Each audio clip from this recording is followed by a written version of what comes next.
Crypto spent years promising it would rebuild finance from the ground up. Now, Bitcoin and Ethereum are institutionalized. ETFs exist, regulators are deeply involved, and the conversation has shifted towards what kind of financial system crypto ultimately becomes. This is a really important conversation for Trading Trends. So we reached out to someone with deep experience on the regulatory side who likewise is charged with steering a massive crypto operation. Joining us now is Stephen Gregory, CEO of Binance US. Steve, thanks for joining us here on Trading Trends. Thanks for having me, Christopher. It's an honor. From one New Yorker to another, it's good to, I've got my Knicks colors here going on. We've got to close up the series against the 76ers. But before we get there tonight, we have some trading to do in these markets. Crypto positioned itself originally as an alternative to traditional finance coming out of the global financial crisis. I remember the early days when we had to use those little red phones to get Bitcoin, to get the deposits done in various pharmacies around New York City. But now you see that crypto's flows are coming through things like ETFs, custodians, institutional allocators. Has crypto matured into something stronger, or is it just becoming TradFi? Good question. Good framing on that too. I think, the more and more we see now, if you could argue that like the ETFs custody have made it become like much more TradFi, right? It was the first ETF to get to 100 billion, or the fastest ETF to get to 100 billion. You're starting to see a lot of volume on the ETFs, but you're still starting to see more volume in the centralized exchanges globally. So I think it's still tough though. I don't think we're fully there yet in TradFi, but probably halfway there at least. I feel like the question is a lot about DeFi, and for what it's worth, I don't think there's a lot of clarity around what DeFi is for average traders, and traders are thinking about the next trade, not necessarily systemic questions like that. But where is this next decade of growth coming from crypto? Is it for this further integration in the traditional finance system from your view?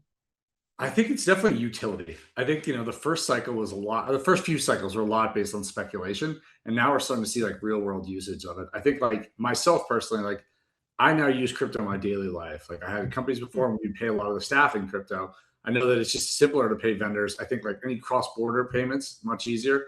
I think what we're going to see is like more scheduled payments and more just like the ease of payments, and have like an AI agent into that payment stack to sort of like manage a lot of your like monthly subscriptions, stuff like that. So I think the next one is really about utility and sort of like which blockchain wins that. I also think like the record keeping of finance, that's going to transition pretty much all to blockchain, pretty much in relatively short order here. We're going to get to AI and crypto in a little bit because I feel like there's a little bit of crossover opportunity there, as you just mentioned. The exchange landscape has been changing, right? Particularly for the regulations over the past decade. During the zero rate era, it feel like anyone could survive. But now with these higher barrier to entries, you've been a little bit more selective about where you put your capital. I was around during the Mt. Gox days, Stephen, and that wasn't fun. So what are the biggest priorities for a major company, a consumer-focused platform like Binance US? Yeah. I think for Binance especially, it's the DNA to sort of put customers first and then put customers' fund safety first. So, Binance globally has like the reserves that they post all the time. In the US, we have these things called Surety bonds. So we have sort of one-to-one collateralization of customer assets held at all times on our platform. So there's a lot of important controls in there. And I think like when we start to see the next iteration of regulatory changes here in the US, like sort of a push to more federal regulation, I think we're going to see more of those user controls come in, just to make sure that we're keeping funds safe and doing the right thing. Also expanding to sort of really interesting products that we can sort of see some blue sky there and see like what else we can add from the DeFi world and bring it to centralized exchanges and sort of like ease people into using the utility of crypto.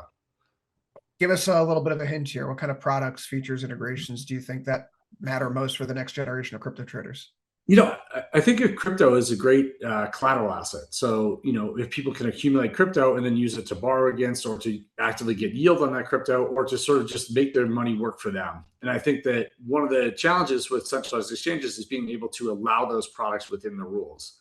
So I think we're going to start to see a lot of sort of centralized exchanges become sort of this bridge to DeFi, sort of like a DeFi light that sort of will coach people up through the educational journey of like, maybe they bought the first Bitcoin with a credit card or whatever, and they just held it. And now you're saying like, okay, I'll transition to some altcoins. I'll transition to getting yield on those altcoins, or I'll transition to running sort of automated strategies based on those altcoins. So like a covered call strategy with, options or something like that, and do it automated and in a way that's like easily explainable to the retail public so that they can sort of access the yield that like maybe a professional trader or like a hedge fund or somebody more sophisticated would be able to get. And I think like that'll be sort of the next cycle here.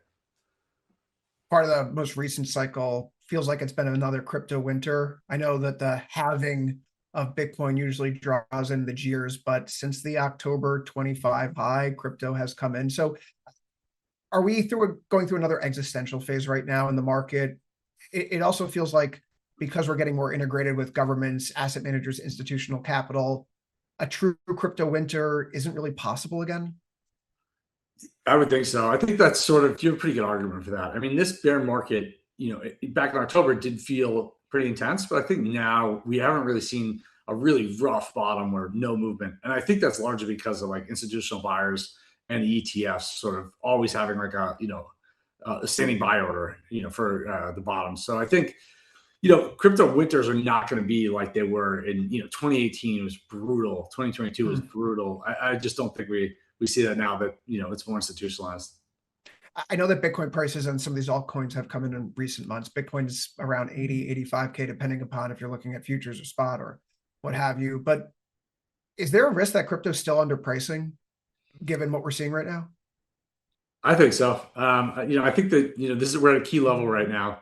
I think if we see sort of breakout above this 83 level, we're going to see a lot of like massive demand come in. So I'm pretty optimistic around. I think we just haven't seen the retail engagement yet since October 10th. I think like once that comes back, we'll start to see pretty quick movement. I think the institutional buying is remained relatively consistent over Q1. I think a lot of like the financials of the companies that are starting to come out now sort of are indicating that once retail comes back, that's when we really start to see the nice upward movement.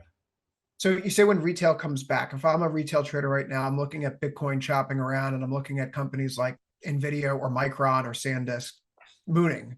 Why would I want to come back to crypto today? Good question. Very good question. I think that if you think about it, 83, or I think it's like 80 today or 70, high 79. That's a really good price for Bitcoin right now.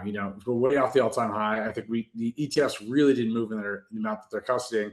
I think it's still a strong buy. Like you're getting it at a discount versus the other ones you're getting like pretty close to all-time highs in a fraud environment as well. Your lips to God's ears. I'm sitting along some IBIT calls right now, so another rally wouldn't hurt me per se. Yeah. But this is one of those. It feels like there's only so much capital to go around, and I look at Wall Street Bets, for example, and I see people talking more and more about the chip names these days, and just crypto doesn't seem to have the enthusiasm that it did from retail. Even if, I'm looking at the charts. The charts look pretty nice. I'm with you. I want to see more from 80. I think it can give us more than 80 here. Let's shift the conversation though away from the charts. You've been talking about an emerging theme in the industry, this idea of on-chain finance from a trader's perspective, right? What does that actually mean for traders in 2026? I mean, I think, we see like sort of a division between liquidity in DeFi platforms and then liquidity in CeFi and centralized exchanges. I think that we'll start to see like more of a merge of that kind of stuff. So like greater liquidity pool, so you could draw from both. I think it's just going to mean, more liquidity for the ultimate trader. I think, different rules around this and how sort of different people interact with what jurisdiction you're in. So like a lot of the DeFi stuff may not have access to here in the US, or maybe in other, countries you may not have access to centralized exchanges here in the US. So I think the overlap is going to just provide generally better liquidity for traders. So you're seeing this as more of a complementary system rather than competition between on-chain finance and traditional finance. These two systems could work together effectively. Yeah, I do absolutely. I think like the fundamental belief that centralized exchanges become sort of the on-ramp into sort of the DeFi and decentralized exchanges, and that's sort of how it's going to stay. I think like the one thing I always point out is, look at the market cap of stablecoins over time. It basically never goes down. So the on-ramp into stables sort of never goes out the other way. So we're just going to see stables continue to grow. I think that's sort of the indicator of like, it's a one-way on-ramp. And I think centralized exchanges are going to sort of have the same sort of role as what the, stablecoins do, because that's the easiest access point. Sure. You mentioned this earlier. You brushed up on AI, which is obviously dominating the conversation. Basically anything related to financial products right now, attracting all sorts of capital from all around the globe. Where is there meaningful overlap between AI and the blockchain, so to speak? Yeah, I'm sort of starting to subscribe to the idea that AI agents are going to use crypto to sort of make these payments back and forth, and I think that Mm. it's like a really easy adoption here. So I think like as stablecoins go, as transaction fees on stablecoins get smaller and smaller, I think we'll see more use of the AI agents as they get more sophisticated with sort of the guardrails. What I'm thinking is centralized exchanges are going to have to lead the way on making these AI agents usable to individual people and sort of building the guardrails on for them. I would love to see like a centralized exchange have an AI agent that you could sort of plug in your account to and say, make these payments various times, manage my money this way, and sort of just delegate it to the agent and do that in a really compliant way. I think that would be a really compelling offering for centralized exchanges. I sort of hope the industry goes that way soon. How much longer will these stay separate themes, or given the pace of acceleration in AI, is this a 2026 idea that could come to fruition? I certainly hope so. I certainly hope so. I know our team's really working hard on trying to build this stuff and try to get it out there. There's a lot of security stuff, and we take our customer funds like very, very seriously. So anything that could go awry and sort of cause people to lose money, we absolutely do not want to do. So we have to be really cautious. So that may slow the pace of growth slightly, but I do think this is coming the next several months to a year. So, Stephen, you and I both live in the New York City suburbs. We both have kids in the schools out here. One of the questions that our kids are asked in schools is, where do you see yourself in 10 years? For the crypto industry, 10 years from now, what does success look like? Where will Binance be? Wow, that's a great question. I think, Binance US specifically, I'm hoping that we can bring the liquidity of Binance Global to US investors in a compliant way so that you can access the liquidity of Binance offshore, but through the US means and through the protection of US law. And I think that's sort of the goal. I think, the sort of Binance US being able to compete with some of the bigger guys here in the US. And I think, the way I say it is like, competition is the best consumer protection. And I think that if we can have Binance US, making a really meaningful contribution here in the US, it's sort of a hedge against all the other actors as well. Sure. So let's wrap this up with one question. You mentioned utility earlier, and markets sometimes have this difficulty separating price action from legitimate utility. During the bull markets, every single project looks transformational. During bear markets, every project looks like a dud. What are people misunderstanding most right now about where crypto and on-chain finance are actually headed for the financial system, for the global economy? Yeah, I think most people are just nervous to try it themselves and think Hmm. that, and I also think like the wallet infrastructure isn't the best. It's not super intuitive. And I think it is a little intimidating to start. And I think if people sort of really dove in and tried to just experiment around DeFi and experiment with the on-chain finance world, they would see how useful it could be. And also their feedback could meaningfully move the industry forward.